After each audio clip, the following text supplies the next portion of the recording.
오늘 본문 26절에서는 보혜사 성령에 대해서 이야기를 하고 있습니다. 뉴스에서 보니까 전 세계에서 인구가 네 번째로 많은 인도네시아라는 이 나라에 수도를 이전한다고 해요. 자카르타인데 이제 섬으로 조성되어 있는 수도 쪽이 40% 정도가 잠겼는데 그 이유가 해수면이 상승하는 지구 온난화 때문에 이렇게 되었다고 합니다. 그래서 이 자카르타 섬이 자바섬과 더불어서 자꾸 잠기니까 40조 원이라는 어마어마한 막대한 예산을 들여서 수도가 지금 이전하려고 계획하고 있다고 합니다. 앞으로 30년 정도만 지난다면 우리 앞에 있는 일본 섬도 마음 놓을 수가 없고 삼면이 바다로 되어 있는 우리나라도 안전하다고 말할 수 없고 전문가들의 말에 의하면 전라도 앞에 있는 100여 개의 섬들도 없어질 것이라고 말합니다. 이렇게 코앞에 와 있는 지구의 재앙이 우리 앞에 있고 또 북극이나 이런 얼음 빙하 지역이 녹아내리면 어마어마한 숫자의 그 파충류들이 속에서 나오기 때문에 지금 알지 못하는 우리가 코로나라든가 이런 것으로 인하여서 우리가 속수무책으로 전 세계가 엄청난 손해를 겪었는데 이것을 능가하는 엄청난 그런 세균의 전쟁이 있을 것이라고 합니다. 그러면 지구의 반 정도가 영향을 받아서 어려움을 겪는다고 하면 나머지 반 가지고 살면 되지 않나. 그런데 자연이라는 게 그렇지 않아요. 약육강식의 동물의 세계와 자연의 곳곳에 있는 그 밸런스가 있기 때문에 식량난이 굉장히 어려워진다고 합니다. 우리가 지금 이 땅에 살고 있지만 미래를 내다보면서 여러분들이 미래를 위한 기도도 해야 될 줄로 믿습니다. 저는 연세가 많으신 어르신들을 신방하거나 명절이 되면 꼭 그 말을 합니다. 자신의 운명에 대해서 기도하시라. 그리고 건강하실 때 자녀들에게 반드시 유언을 해놓으시라. 여러분들은 예수를 믿고 권사님, 집사님이시지만 자녀들이 예수를 믿지 아니하면 소천하신 뒤에 예배를 드리러 장례에 가보면요, 예배를 드리지 못하고 들어가지 못할 때가 많습니다. 왜 그러냐면 부모님은 예수를 믿으셨지만 자녀가 예수를 믿지 아니함으로 인해서 거부하거나 또 제사 드리는 게 힘드니까 절에다가 절간에 모셔둔다 이것입니다. 그래서 이런 신랑이를 막기 위해서 여러분들이 살아생전에 자녀들에게 늘 이야기를 해놓으셔야 됩니다. 나는 예수 믿었고 천국 갈 거니까 내가 이 땅에서 하직하게 되면 반드시 목사님 모셔다 예배를 드려라. 제사는 드리지 말아라. 누누이 여러분들이 말해 놓으셔야 합니다. 그래야 나중에 교회에서 가도 신랑이가 벌어지지 않습니다. 여러분의 미래를 위해서 준비해 놓으라는 것이죠. 명절이 되거나 어버이날이 되면 반드시 저는 그 말을 한 번씩 1년에 한두 번은 합니다. 왜 그러느냐? 나는 선물도 또 용돈도 맛있는 음식도 그보다 더 내가 원하는 것이 있다. 용돈의 혈안이 되어서 얼마 주는가에 관심을 갖는 게 아니라 나는 너희들이 나와 함께 교회 가서 예배드리고 예수 믿고 구원받았으면 좋겠다. 이것이 내 소원이고 용돈보다 더 급하다. 이렇게 말씀을 해놓으라고 제가 말을 합니다. 예수님도 이제 승천하셔야 되는데 본인이 죽으시고 부활 승천하시고 나서 걱정되고 근심되는 게 사실입니다. 3년 반 동안 실천 신학을 하고 합숙 훈련을 하면서 신학을 했지만 제자들의 믿음은 아직까지도 완전하지 않았습니다. 나중에 예수님께서 부활하시고 나서 승천하시고 보혜사 성령을 받으라고 했는데 이제 주님이 부활하시고 나서 제일 많이 말씀하신 게 맥주감사절이 7월달 첫째 주일인데요. 그때까지 계속해서 집중력을 가지고 말씀하신 것은 무엇이냐면 성령을 기다리라, 성령을 받으라였습니다. 그리고 하나님 나라에 대해서 이야기하셨지 이 땅에 대해서 무엇을 먹을까, 무엇을 마실까, 무엇을 입을까 그것에 대해서는 그 남은 기간에 쓰시지 않았다는 것입니다.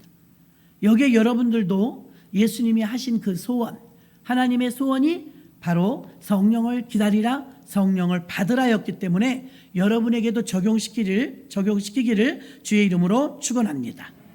요한복음 15장 26절에 내가 아버지께로서 너희에게 보낼 보혜사 곧 아버지께서 나오시는 진리의 성령이 오실 때 그가 나를 증거하실 것이요. 아멘. 오늘 14장 16절도 내가 아버지께 구하겠으니 그가 또 다른 보혜사를 너희에게 주사 영원토록 너희와 함께 있게 하시리니. 아멘. 보혜사는 상담자, 위로자, 돕는 자, 변호자 이런 뜻을 가지고 있는데요. 헬라어로는 파라클레토스라고 합니다. 파라클로테스는 파라는 옆에, 곁에라는 뜻이고 클레토스는 칼레오라는 동사에서 파생된 클레토스인데요. 파라클레토스는요, 곁에 계셔서, 옆에 계셔서 함께 하라는 부름을 받은 자 이런 뜻입니다. 쉽게 말하면 성령 하나님은 우리와 함께 하는 자이십니다. 우리와 함께. 이 함께 한다는 성령께서 우리와 옆에 계시고 함께 하신다는 의미를요, 공간적인 의미도 있지만 관계적인 의미도 있습니다. 보혜사 성령은 우리의 중보자로, 보호자로, 격려자로, 위로자로 우리를 도와주시는 분으로 오신 줄로 믿습니다. 성령님이 곁에서 왜 우리를 도와줘야 할까요? 성인인데. 우리를 도와줘야 될 이유는요, 신앙생활이 만만치 않기 때문입니다. 믿음을 끝까지 지킨다는 보장이 없기 때문입니다. 보혜사 성령님의 도움이 없이는 결코 누구도 성공할 수 없기 때문입니다. 그래서 복음을 전하고 기도하고 섬기고 봉사하고 절제하며 온유하며 감사하며 충성하며 은혜 생활을 할 수 있는 모든 것들이 성령의 도우심이 없이는 불가능하기 때문에 성령을 우리에게 중보자로 위로자로 곁에 두시는 줄로 믿습니다. 우리가 살면서 무엇을 하든지 우리 힘으로 되는 것과 우리 힘으로 안 되는 것 두 가지가 있습니다. 무엇이 더 많다고 생각하십니까? 우리 마음먹은 대로 뜻하는 대로 자식이 됩니까? 내 마음대로 됩니까? 사업하는데 사업도 내 마음대로 됩니까? 잘 안 됩니다. 목회자는 목회가 내 마음대로 됩니까? 안 됩니다. 그래서 우리는 우리의 힘을 의지하지 않고 우리를 도우시는 성령님을 의지해야 될 줄로 믿습니다.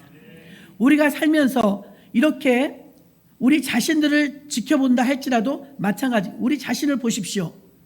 우리가 나름대로 예수 믿은 지가 수십 년입니다. 저 같은 경우는 평생 모태신앙입니다. 몇 대째 예수 믿은 분들도 있습니다. 그러나 신앙생활은 호락호락하지 않습니다. 우리가 주의 일을 능력 있게 하지 못하는 것은 배우지 못했습니까? 성경을 몰랐습니까? 아는 것이 없었습니까? 교회 경험이 없었습니까? 주의 일을 잘하지 못하는 이유는 우리가 몰라서가 아니고 예수를 믿은 지가 얼마 안 돼서가 아니라 가장 중요한 성령의 임하심이 약하기 때문인 줄로 믿습니다. 성령께 달려있다는 것입니다. 예배를 드리는 분 가운데서도요, 종교적으로 예배를 드리면 은혜를 받지 못합니다. 방금 찬양에 은혜 아니면 하고 찬양했는데 굉장히 은혜되는 찬양이에요. 그런데 이 찬양을 부르면서도 들으면서도 은혜를 모르는 분도 있어요. 이렇게 종교적으로 주일 예배를 드리면요, 은혜가 임하지 못합니다. 말씀을 듣지만 여러분이 집중하지 않으면 찔림도 없습니다. 또한 기도는 하고 있지만 중언부언하기 때문에 간절함도 없습니다. 성령의 역사가 모두 부족하기 때문입니다. 로마서 8장 26절에 보니까 이와 같이 성령도 우리 연약함을 도우시나니 우리가 마땅히 빌 바를 알지 못하나 오직 성령의 말할 수 없는 탄식으로 우리를 위하여 친히 간구하시느니라. 아멘. 인간은 연약한 존재이기 때문에 성령께서 우리를 도와주셔야 된다는 것입니다. 그러나 우리는 무엇을 구해야 될지도 모르는데 성령님이 간구해 주시는 이유는 내가 어떻게 구해야 될지를 잘 모른다는 것입니다. 다만 여러분이 겸비해야 될 것은 기도의 자리를 준비하고 겸비하는 것입니다. 기도할 자세, 스탠바이를 하고 있는 것입니다. 그러면 성령께서 여러분이 마땅히 빌 바를 알지 못할 때 성령께서 여러분이 무엇을 어떻게 구하여야 될지를 탄식하시면서 대신 간구해 주십니다. 준비는 우리의 것이고 이끌어 가신 건 성령의 몫인 줄로 믿습니다.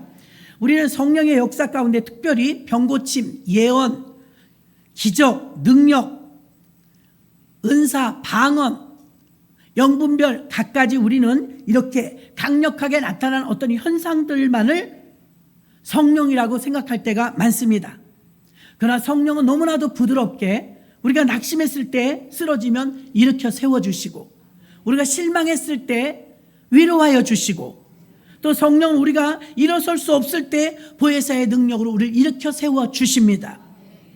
아무리 내 옆에서 도와주는 분이 있다 할지라도 그마저도 할 수 없는 나의 정신적인 그 의지력으로 감당하지 못하던 그 부분을 성령께서는 우리를 일으켜 주시는 줄로 믿습니다.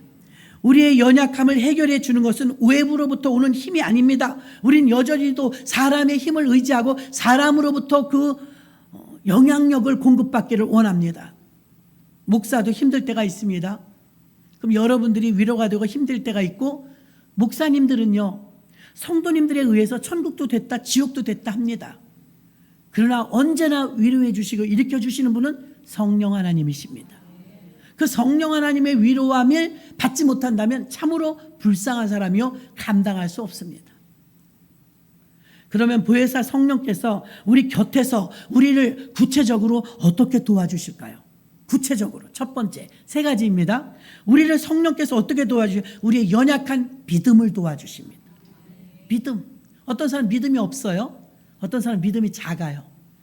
어떤 사람은 믿음이 연약해요. 어떤 사람은 믿음이 삐뚤어졌어요. 이 믿음을 바른 믿음으로, 큰 믿음으로, 강한 믿음으로 바꾸어 주십니다. 요한복음 16장 8절로 11절에 보니까 그가 와서, 여기서 그는 성령님입니다. 그가 와서 죄에 대하여, 의에 대하여, 심판에 대하여 세상을 책망하시리라. 성령이 오시면 우리를 가르쳐 주시는데 무엇을 가르쳐 주십니까? 죄에 대하여, 의에 대하여, 심판에 대하여. 우리가 알지 못하고 깨닫지 못한 것을 깨닫게 해주시는 줄로 믿습니다.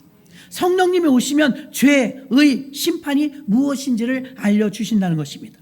믿음은 죄의 길로 가던 우리들을 돌아서서 의의 길로 가게끔 만드는 게 믿음인 줄로 믿습니다. 죄악의 길로만 가고 있던 이 세상에 어디에서 죄악 가운데, 우상 숭배 가운데, 저는 그런 적이 있었습니다. 여러분들은 우상 숭배하던 자리에서 오신 분도 있고 죄악의 구렁텅이에서 빠져나오신 분들도 있을 것이고, 예수 그리스도를 만나는 감격은 다 체험이 각각입니다. 달라요. 어떤 분들의 간증을 들어보면 그렇습니다. 나는 억만 죄악 가운데서 나를 건져주셨다. 나는 우상 숭배의 굴레에서 건져주셨다. 아브라함 같은 사람이죠. 갈대아 우르는 우상의 도시입니다. 그곳에서 건져주신 분은 아브라함이죠. 하나님이 건져주셨어요. 그런데 우상 숭배와 조상이 섬기던 우상 숭배, 죄악, 우리나라엔 특별히 유교 사상이 있었기 때문에요, 무속 종교에 찌들려 있던 우리 선조들이 많습니다. 무당의 자식, 또 불교, 유교 이런 것들을 섬기다가 예수 믿게 되신 분들이 의외로 많습니다. 이런 분들은 성령을 처음 만나면 어떤 마음이 드냐면 순결하지 못했던 우리 자신들의 모습을 굉장히 아파해요. 아, 내가 깨끗한 상태에서 주님을 만났더라면 얼마나 좋을까.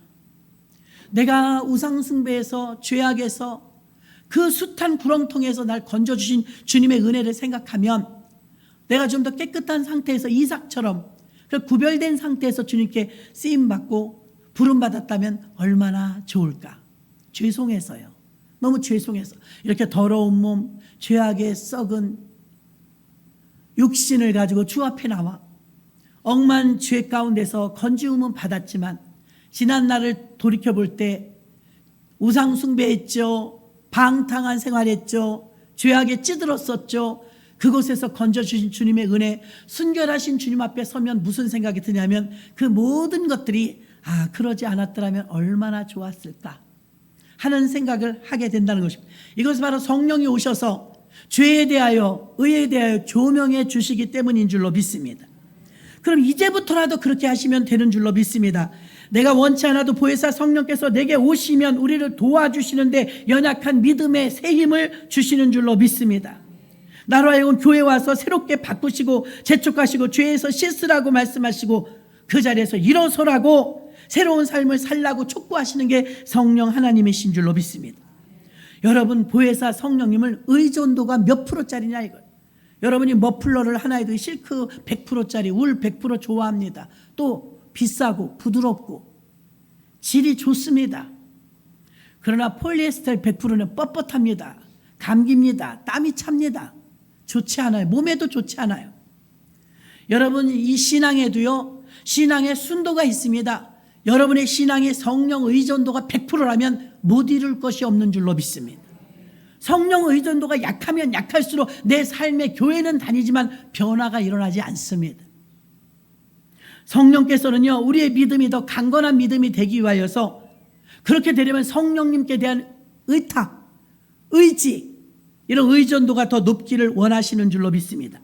하나님의 말씀이 나의 혼과 영과 관절과 골수를 찔러 쪼개는 능력이 있음이 바로 믿음이 있어야 이런 찔러 쪼개는 역사가 일어나기 때문에 성령님께 여러분이 부탁하시며 우리의 연약한 믿음을 맡기셔야 될 줄로 믿습니다.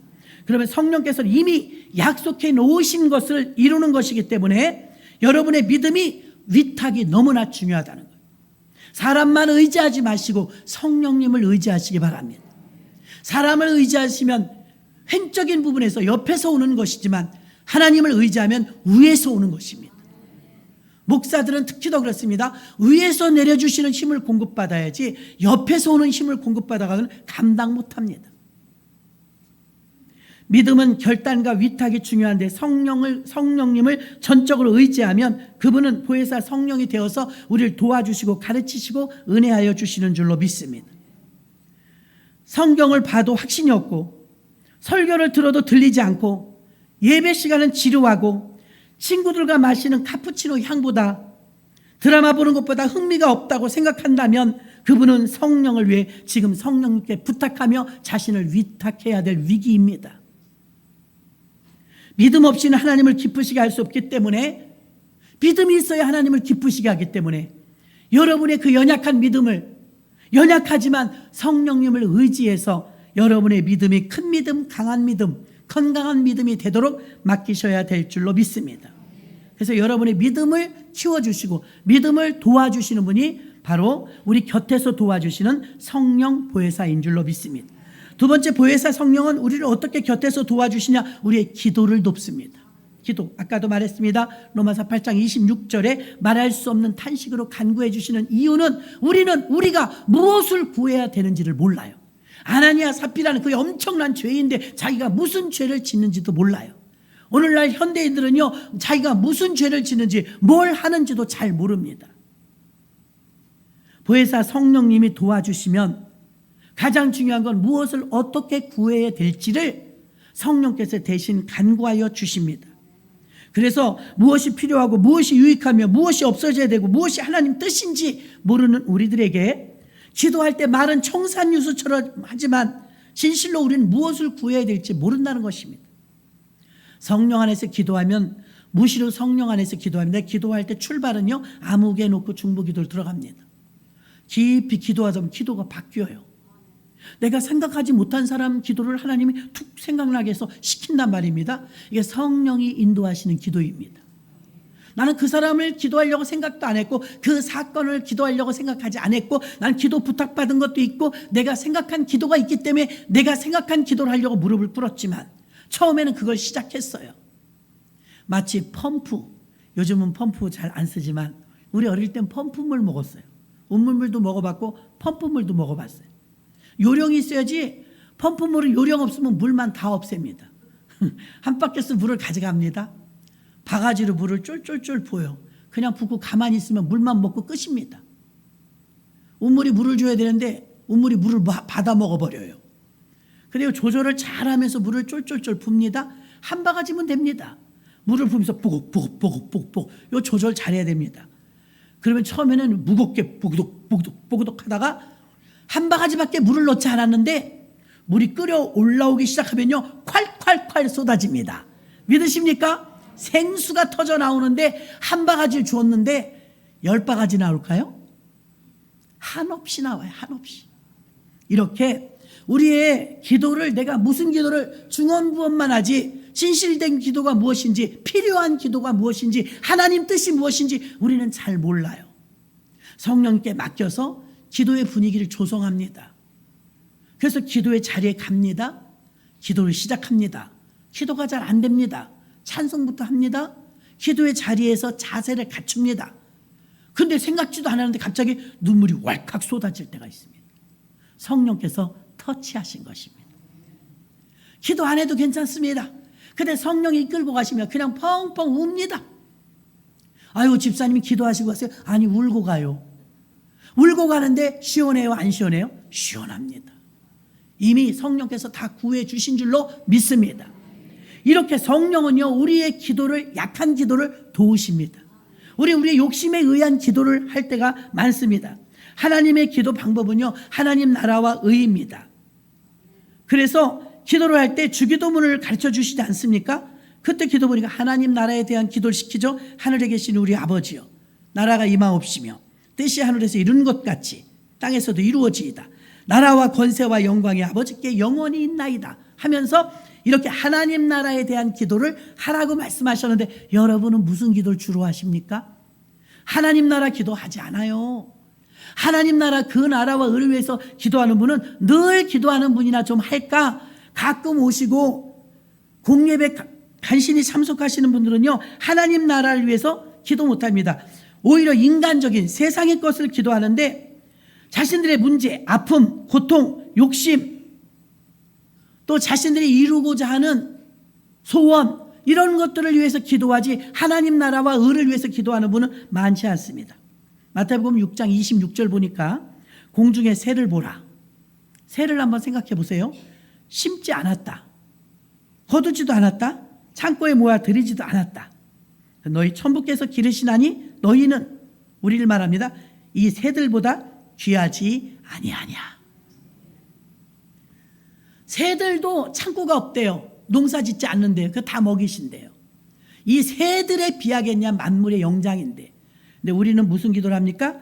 대부분의 기도가요, 너무나 귀한 존재라고 하셨음에도 불구하고 어느새 우리는 무엇을 먹을까, 무엇을 마실까, 무엇을 입을까, 매일 내일을 위한 염려와 걱정, 근심, 이런 것만 구하고 있습니다. 우리가 너무나도 귀한 존재인데 지금보다 더 위의 것을 바라봐야 되는데, 그런데 우리는 성령의 소원에 응답하는 것이 아니라 우리 개인의 소원에 집중하고 있다는 것입니다.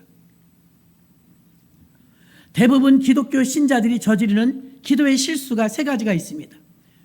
첫째는 골방에 들어가 깊은 하나님과의 만남을 가지라고 하는데 골방 기도를 안 한다는 것. 때로는 통성으로 기도하고 합심 기도의 위력이 크지만 개인적인 영적인 교류를 위해서 골방에 들어가 기도하라고 하셨습니다. 골방에 들어가 기도할 만한 시간도 없고 그런 공간도 없다고 생각해 그런 골방 기도를 하지 않는다는 사실입니다. 두 번째는 내가 지금 기도를 하고 있지만 무엇을 구하는지 제목이 분명하지 않다는 것입니다. 중언부언하고 있는 것이죠. 세 번째는 내가 하는 모든 기도들이 거의 다 염려하는 것들을 위해서 기도한다는 것입니다. 염려. 그러니까 하나님 나라와 또 하나님의 비전에 대한 기도는 거의 없죠. 그래서 예수님은 주기도문을 가르쳐 주신 것입니다. 지금도 우리가 구해야 할 것을 모르고 신음하고 기도하고 있으면 여러분, 보혜사 성령께서 말할 수 없는 탄식으로 우리를 위하여 기도해 주십니다. 예수님도 지금 보좌 우편에서 우리를 위하여 기도해 주십니다. 베드로가 돌이키고 돌아올 수 있었던 것은, 그가 회개하고 돌아올 수 있었던 것은 예수님의 중보 기도가 있었기 때문입니다. 우리가 생각하지 못한 일들이 일어나고 기도한 것에 대해서 과분하게 살지 않습니까? 내가 구하고 기도한 것에 비해서 너무 좋은 것들이 베풀어지고 있지 않습니까? 여러분, 배후에서 곁에서 도우시는 보혜사 성령님이 항상 기도하시기 때문입니다. 보혜사 성령님은 우리의 기도를 도와주십니다. 마지막 세 번째는요, 성령 하나님은 우리의 긴 인생을 도와주십니다. 요한복음 14장 16절에 보니까 내가 아버지께 구하겠으니 그가 또 다른 보혜사를 너희에게 주사 영원토록 너희와 함께 있게 하시리니, 이렇게 말씀했습니다. 영원토록 너희와 함께 있게 하시리니. 영원히 계신 그분이 우리 인생 그거 고작 살아야 100년 그거 못 지켜주시겠습니까? 보혜사 성령께서는 영원토록 너희와 함께 있는다고 예수님이 말씀한 그 성령께서는 우리가 항상 영원히 우리와 함께 한다는 것이 어떤 사람에게 위로가 되느냐? 오늘날 현대에는요, 고독의 병이 굉장히 큽니다. 군중 속의 고독이라는 말이 나올 정도로 사람은 혼자 있으면 불안해해요. 그래서 외로움은 의외로 모든 병의 뿌리입니다. 외로움. 나를 도와줄 사람이 없다. 나를 이해해 주는 사람이 없다. 심지어 하루에 40명씩이 자살을 한다고 하는데요. 그분들이 마지막 위험한 결단을 할 때는 딱 한 가지입니다. 나 혼자다. 이걸 느끼기 때문에 그렇게 극단적인 선택을 한다고 합니다. 그렇다면 나는 혼자가 아니야. 소속감 가정에서 먼저 줘야 됩니다. 아, 나는 혼자가 아니야. 날 위해 기도해 주는 사람이 있어. 교회가 그에게 소속감을 주어야 합니다. 그가 인정할 정도로 내가 사랑받고 있고 관심을 받고 있다는 것을 보여줘야 되겠죠. 기독교인이라고 해서 고독하지 않은 게 아닙니다. 기독교인이라고 해서 외롭지 않은 게 아닙니다. 고독하고 외롭고 우울함이 기독교인이라도 올 수 있다는 것입니다. 요즘 시대는 많은 사람들이 가족이 있음에도 불구하고 친지가 있음에도 불구하고 고아처럼 살아갑니다. 형제, 자매, 부모, 자식이든 가족관계가 함께 나누는 삶을 살아야 하는데 이 함께라는 것이 부족하다는 것입니다. 육체적으로는 고아가 아닌데 정신적으로는 고아라는 거죠. 환갑도 넘으신 어떤 분이 저한테 그래요. 목사님, 저 어머니가 돌아가셔갖고 이제 고아가 됐어요. 아우, 됐어요. 제가 그랬어요. 환갑 지나서 고아 됐다고 그러면 뭐 위로해 줘야 됩니까? 여러분의 육체적 고아가 아니라 영적인 고아가 진짜 고아인데, 영적인 고아는 왜 이 성령님께서 영원토록 너와 함께 한다고 하시냐면 그 외로움과 고독함을 느끼지 아니하고 성령님을 의지하여서 함께 산다는 걸 느끼라 이 말입니다. 어떤 분은 지금 추울 거예요. 에어컨이 느껴지니까. 어떤 분은 젊은 혈기에 있는 분들은 그래도 더워요. 몸에 열이 나니까. 느끼는 겁니다. 여러분 마찬가지입니다. 내가 고아라서 고아가 아니라 나 외롭다고 느끼고 나 고독하다고 느끼니까 많은 사람들이 그렇게 극단적인 선택을 하는 것입니다. 그럼 걱정하지 마십시오. 예수 믿는 저와 여러분은 절대 혼자가 아닙니다. 고아가 아닙니다. 요한복음 14장 18절 보겠습니다. 합독합니다. 시작. 내가 너희를 고아와 같이 버려두지 아니하고 너희에게로 오리라. 아멘. 어제까지 서울시에서는 축제가 있었어요. 예전에 제가 예화 들었던 것 중에서 하나, 아프리카 케냐 같은 데 가면요 고지대래요. 해발 1800 막 이런 데가 있는데 그런 데 가서 선교하고 오면요 온몸이 다 만신창이처럼 아프대요. 또 어떤 목사님은요 아프리카 선교 갈 때마다 호흡할 수 있는 공기, 산소를 가져간대요. 왜? 고지대라서 이게 나이가 많으면 호흡이 좀 곤란해지니까 비상으로 가져가는 거예요.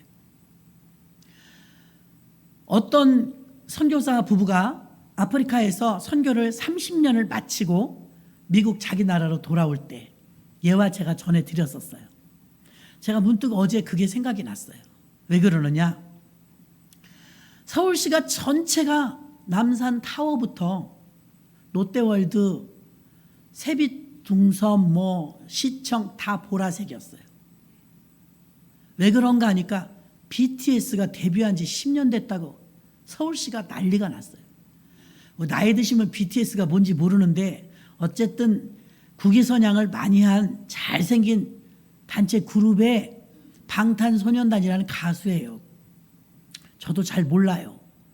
그런데 이름은 들어봤잖아요, 여러분. 그 방탄소년단이 얼마나 유명한지 여러분이 함부로 말하면 안 돼. 인기가 얼마나 좋은지. 근데 이제 그들을 환영하고 축하한다고 연일 뉴스에서 나와서 제가 알은 거예요. 그리고 인터넷 들어보니까 정말 난리가 났더라고요.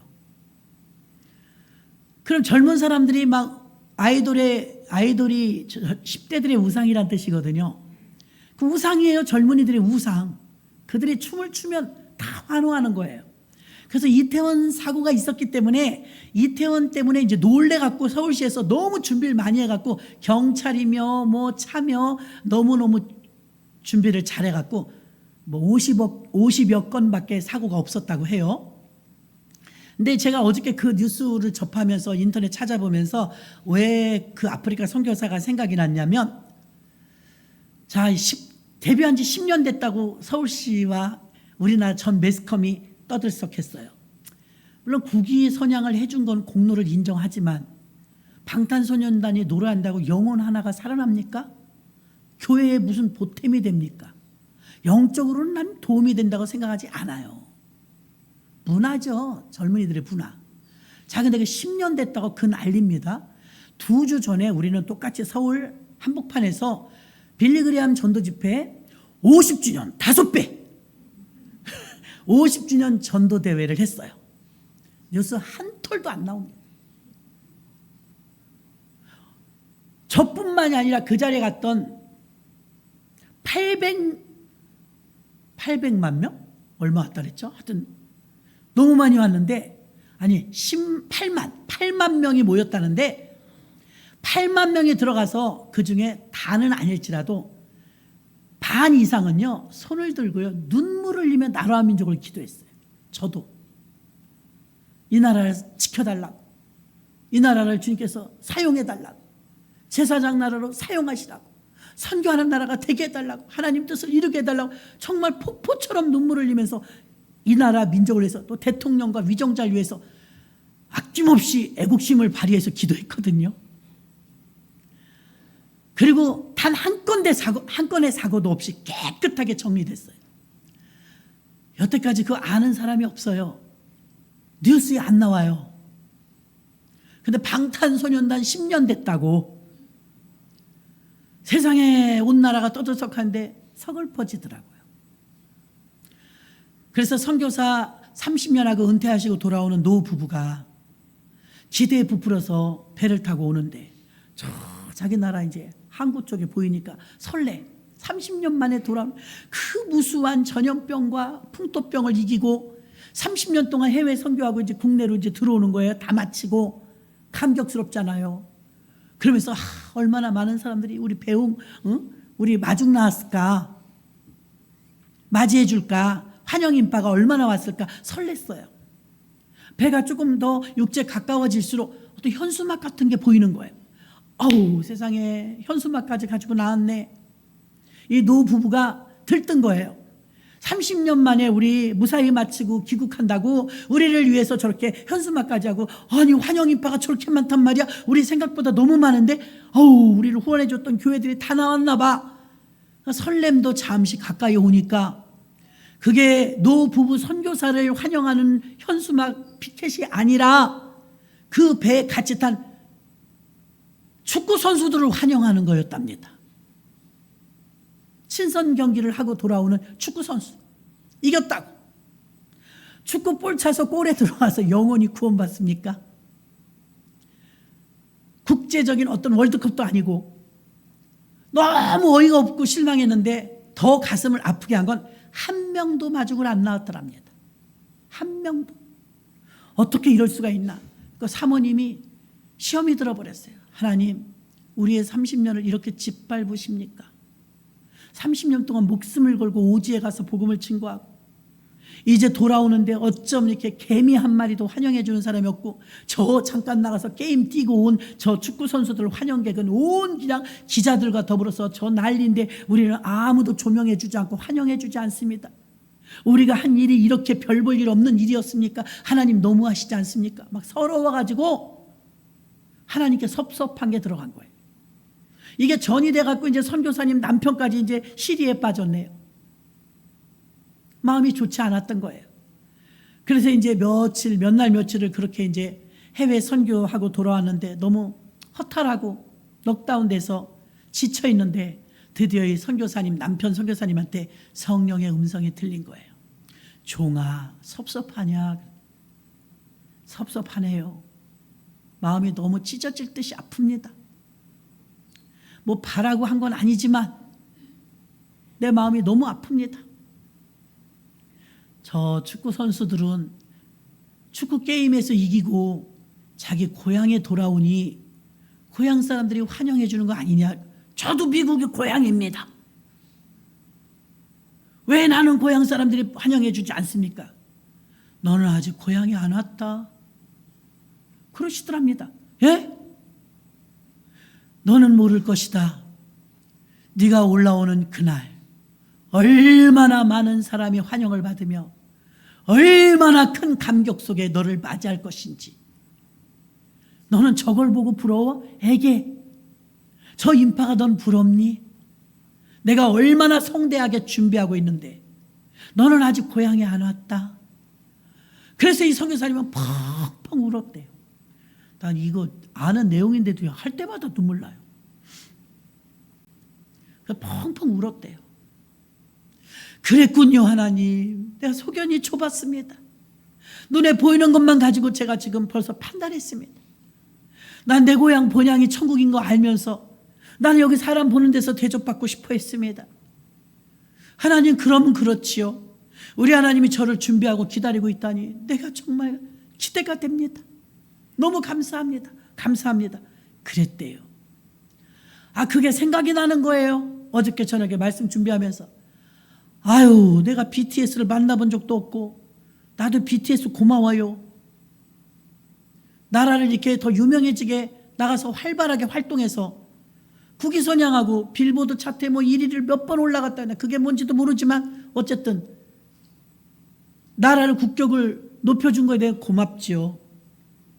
그들이 그렇게 해달라는 건 아니잖아요. 근데 서울시 전체를 보랏빛으로, 그들을 상징하는 보랏빛으로 물들이고 그렇게 환영하고 대접해주면서 그 인생 얼마 살지도 않은 젊은이들에게 찬사를 보내고 환영하는 그 인파들이 5만 명이 모였대요. 한강 둥지에 5만 명.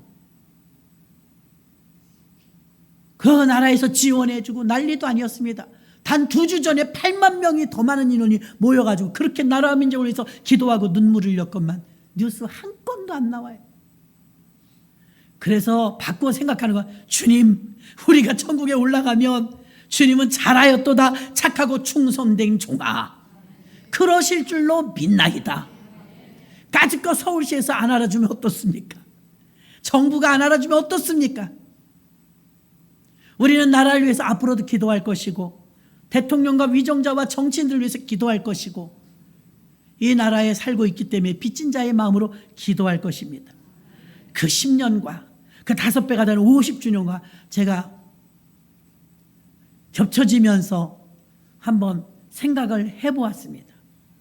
여러분, 교회를 또한 여러분 예수를 믿고 한 영혼을 구원해서 천국으로 보내는 일은 엄청나게 큰 일이고 상급받을 일임에도 불구하고 대접을 받지 못할 때 있어요. 물에 빠진 사람을 건져주면 내 보따리는 왜 안 건졌냐고 그런다잖아요. 그런 것처럼 오히려 핍박을 받을 수도 있어요. 어려움을 겪을 수도 있어요. 어떤 목사님이 그냥 불황아를 하나 데리고 집에서 먹이고 입히고 병들었던 거 다 고쳐줬더니 싹 들고 도망갔대요. 도둑질해서. 한편으로는 처음엔 느끼는 감정이 이럴 수가 있는가. 내가 예수님의 마음으로 섬겼건만, 예수님의 마음으로 병도 고쳐주고 밥도 먹여주고 진정한 사랑을 베풀었건만 어떻게 나한테 이렇게 몹쓸 짓을 하고 갈 수가 있는가. 그 섭섭한 마음이 한동안 가시질 않더랍니다. 다음에 또 그런 사람이 있으면 또 하고 싶겠습니까? 그러나 기도하면 성령께서 위로해 주시는데, 내가 안다. 너는 더 사랑을 베풀라. 베푸는 쪽이 낫다는 것입니다. 그리고 그에게 더 베푸는 인생이 되었다고 합니다. 우리 인생을 도우실 때 고독을 치료해 주실 분 없습니다. 외로움을 치료해 주실 분 없습니다. 위로받고 싶지만 많은 사람들이 강박합니다. 그러나 성령 하나님께서 우리를 위로해 주시는 줄로 믿습니다. 로마서 8장 28절에 보니까 우리가 알거니와 하나님을 사랑하는 자 곧 그 뜻대로 부르심을 입은 자들에게는 모든 것이 합력하여 선을 이루느니라. 아멘. 합력과 협력은 좀 달라요, 여러분. 제가 성경을 합력이라고 말했고 협력은 50대 50 동등할 때를 말합니다. 협력 50대 50. 합력은 그렇지 않아요. 내가 10개, 저쪽에서 90, 합해서 100. 이것은 합력이에요. 내가 20개, 저쪽에서 80개, 합해서 100. 그래도 이것은 합력이에요. 성령님은 저와 여러분을 통해서 성령님이 우리와 합력해 주신대요. 그러면 성령님이 우리와 합력해서 선을 이루고 열매를 거두면 누가 이길 것 같아요? 여러분은 얼마나 내놓을 수 있을 것 같아요? 아마 저 생각에 저는 1, 성령님은 99일 겁니다. 그건 협력이 아니고 합력이기 때문에.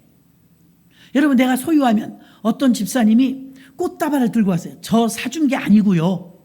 목사님, 제가 선물 받았는데요. 너무 예뻐요. 결혼식을 하거나 칠순잔치를 하거나 돌잔치를 하면 꽃들이 들어와요. 그럼 어떤 분들은 마음이 좋죠. 교회 가져오시는 분들이 있어요. 여러분, 눈치채지 못하게 저는 강단에 올리지 않아요. 홀에 놓거나 밖에 디스플레이 하죠. 그 이유는요, 사람께 올려졌던 걸 주님께 올릴 수는 없어요, 여러분. 하나님이 먼저입니다. 그래서 하나님께 먼저 올렸던 것만 올라갈 수가 있어요. 제가 꽃집에 가끔 갑니다. 꽃집에 가면 꽃을 사서 사갖고 오면 마음이 기뻐요. 난을 하나 사도 예뻐요. 그럼 제 책상에 놓으려고 샀는데 어떤 날은 너무 예뻐요. 그럴 땐 슬그머니 2층에 갖다 놓습니다. 주님께 먼저 드리는 거예요. 자, 꽃다발을 집사님이 가져왔어요. 목사님, 꽃이 너무 이쁘죠? 아우, 너무 이쁘네요. 그래서 내가 너무 아까워서 가져왔어요. 이뻐갖고요. 그래서 제가 홀에다가 보라색 그 꽃을 아주 소담스럽게 홀에 놨죠. 필경대 위에다. 오고 가는 사람마다 다 난리. 어머, 꽃 너무 예쁘다. 자, 이 꽃은 그 집사님 거였어요. 자기가 가지면 누가 선물한 거니까 생일 선물이었던 것 같아요. 소유예요. 자기 소유. 자, 소유하면 소유가 더 클까요? 공유가 더 클까요? 홀에 놨어요. 성도님들이 오고 가는데 그 꽃이 은혜로 갖다 놔서 그런지 한 달을 가는 거예요. 한 달을. 와, 그 꽃 한번 갈아주는데 한 달 걸렸어요. 생화인데 그렇게 오래 갔었어요. 그래서 그 집사님의 기쁜 마음과 사랑하는 마음을 가지고 갖다 놓으시더니 꽃이 참 오래 갔네, 그 생각이 들면서, 그래, 저 꽃은 저 집사님이 받은 선물인데 그걸 소유했으면 자기 식구들 4명만 받겠죠. 그것을 가져와서 교회 홀에 놨는데 그 꽃이 한 달을 갔는데 얼마나 많은 사람이 봤습니까? 그래서 우리가 소유하는 게 더 많아질 것 같지만 공유하는 게 더 많아집니다. 소유하는 게 이익일 것 같지만 공유하는 게 더 이익입니다. 이게 바로 성경에 나오는 법인 줄로 믿습니다. 이게 합력하여 선을 이루는 것입니다. 성경은 그 축복을 함께하는 것에 있지 소유함에 있다고 말하지 않습니다. 소유하는 것이 축복이 아니라 함께하는 게 축복인 줄로 믿습니다. 보혜사 신앙의 중심은요, 함께하시는, 곁에 계시는 성령께서 우리와 함께하시는 것이기 때문에 성령을 끝까지 여러분이 의지하시면 함께하시고 붙잡아 주시고 부족함이 없도록 동행해 주시는 줄로 믿습니다. 여러분은 혹시 뜨거운 신앙, 화끈한 신앙, 불같은 신앙, 초자연적인 체험만 좋은 신앙이라고 판단하지 마십시오. 보혜사 성령님은요, 우리와 함께 하시는 믿음을 주시면서 우리가 지치지 아니하도록 신앙생활을 잘 할 수 있도록 도와주시는 줄로 믿습니다. 보혜사 성령님은 나를 도와주시고 보호하시고 변호하시고 간구하시고 중보하시고 위로하시고 격려해 주십니다. 그래서 무엇이 나를 해치고 대적하려고 하면 보혜사 성령님이 도와주시고 막아주십니다. 이 성령님은 아무에게나 오지 않습니다. 예수님은 구원받을 모든 영혼들에게, 사실은 죄인에게도 가셨고 병든 자에게도 가셨고 무작위로 가셨지만 성령님은 그렇지 않아요. 성령님은 철저하게 준비된 자에게 오십니다. 그래서 회개하고 마음을 깨끗이 하며 주님을 사모한다고 고백했을 때 성령님이 여러분에게 오시는 것입니다. 나는 오늘도 여러분들이 말씀을 듣는 중에 함께 하시는 성령께서 여러분에게 함께 하시길 너무나 원하십니다. 그래서 여러분의 믿음을 도와주시고 여러분의 기도를 도와주시고 여러분의 긴 인생을 동행해 주시기를 원하십니다. 그 성령님을 마음 깊이 지금 사모하시면서 들으시고 마음으로 기도하면서 들으시기를 주의 이름으로 축원합니다. 보혜사 성령님은 파라클레토스 곁에서 나와 함께 영원히 도와주시는 분이십니다. 이 좋으신 성령님을 사모하시고 기다리시고 기대하시고 사모하시고 구하셔서 성령 충만한 삶으로 일생 전체를 승리하는 삶을 사시기를 주님의 이름으로 축원합니다. 사랑의 아버지 하나님 감사합니다. 성령으로 인도하여 주옵소서. 우리의 믿음을 도와주시고 우리의 기도를 도와주시고 우리 인생이 크고 작은 일들을 도와주셔서 성령님과 동행하여 끝까지 완주하는 우리 모두가 되게 하여 주옵소서. 예수님의 이름으로 기도합나이다. 아멘.